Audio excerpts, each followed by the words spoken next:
সে ফিরিয়া কিছুদিন পর। গাজনের কথাটা তুই কাকে শোনাছিস?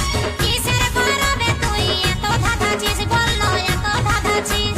স্বামী সেবা করগটুকু রাগ করিস না, মায়া মরদের লড়াইয়ে তুই জ্বলে মরিস না, বলি জ্বলে মরিস না। কবিরের শুন গো কথাটা ভুলিয়ে শুনছে গো সবাই, বলি শুন গো বাবুর মাই, ঘুরে আমি করবো বিয়া থাকবি গো ছেকাই।